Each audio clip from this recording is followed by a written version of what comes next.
സംസ്ഥാന സ്കൂൾ കലോത്സവം വേദി 13 ചാലക്കുടി പുഴയ്ക്ക് മുന്നിലാണ് ഉള്ളത്. ഇവിടെ ഹൈസ്കൂൾ വിഭാഗം വഞ്ചിപ്പാട്ട് മത്സരം നടക്കുകയാണ്. വയനാട് ജില്ലയെ പ്രതിനിധീകരിച്ചെത്തിയ സംഘമാണ് എനിക്കൊപ്പം ഉള്ളത്. ഇവരുടെ സ്കൂള് പടിഞ്ഞാറത്തറ സ്കൂളിന്റെ പേര് പറഞ്ഞേ? GHSS പടിഞ്ഞാറത്തറ.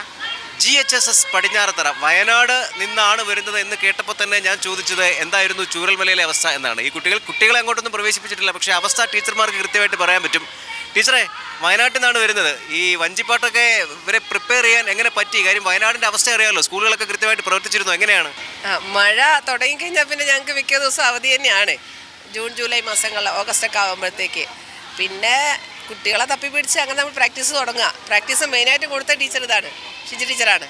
പിന്നെ ഞങ്ങൾ ജില്ലയിൽ നിന്ന് അപ്പീൽ വന്ന, സബ് ജില്ലയിൽ നിന്ന് അപ്പീൽ വന്ന ജില്ലയിൽ നിന്ന് ഞങ്ങൾ ഫസ്റ്റ് മേടിച്ചു. പ്രാക്ടീസിന് സമയവും കിട്ടും. നമ്മൾ കുട്ടികളെ ക്ലാസ്സിൽ നിന്ന് വൈകുന്നേരം വിളിച്ചിട്ടാണ് പ്രാക്ടീസ് ചെയ്യൽ. രാവിലെയും വൈകുന്നേരവും, രാവിലെയും വൈകുന്നേരം പ്രാക്ടീസ് ചെയ്യൽ.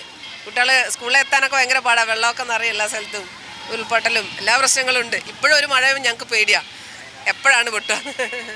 അങ്ങനെ ഒരു പേടിയുണ്ടോ? എപ്പോഴാ മഴ പൊട്ടി വീഴുന്നത്, ഉരുൾ പൊട്ടുന്നത്? പേടിയുണ്ട്. എങ്ങനെ ഉണ്ടായിരുന്നു മത്സരം? നല്ല മത്സരമായിരുന്നു, നല്ലൊരു എക്സ്പീരിയൻസ് ആയി, നന്നായിട്ട് പാടാൻ പറ്റി. എന്താണ് ഈ വഞ്ചിപ്പാട്ട്?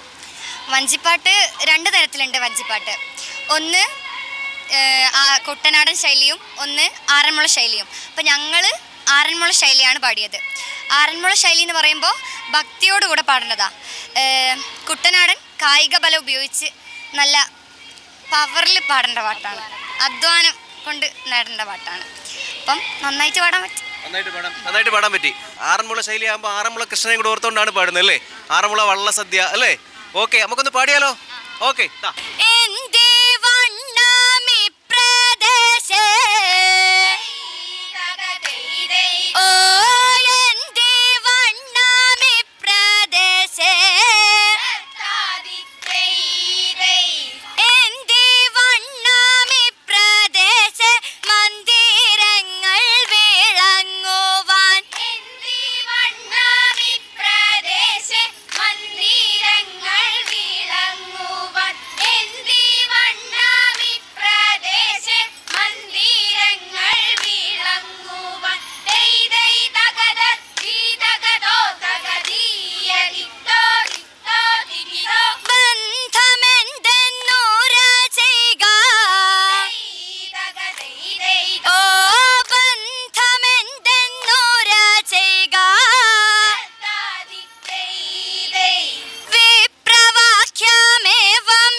നല്ല രസമായിട്ട് അവരങ്ങനെ ആനന്ദിച്ച് പോയിക്കൊണ്ടിരിക്കുകയാണ്. ഇത് ബ്രേക്ക് ചെയ്യുന്നതിൽ എനിക്ക് സങ്കടമുണ്ട്. ഇതിനിടയ്ക്കൂടെ ഞാൻ തന്നെയാണ് പോയി കൃഷ്ണനെ എടുത്തിട്ട് ഈ മോളുടെ കയ്യിൽ കൊടുത്തത്.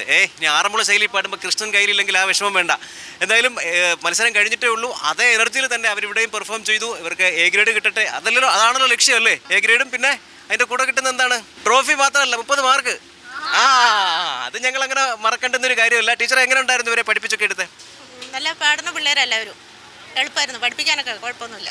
എല്ലാവർക്കും ആശംസകൾ. ക്യാമറാമാൻ വി പത്മകുമാറിനൊപ്പം R Binoy Krishnan, Zee Malayalam news. ഏറ്റവും പുതിയ വാർത്തകളും വിശേഷങ്ങളും വിരൽത്തുമ്പിലറിയാൻ സി മലയാളം ന്യൂസ് എല്ലാ ഡിജിറ്റൽ പ്ലാറ്റ്ഫോമുകളിലും ലഭ്യം.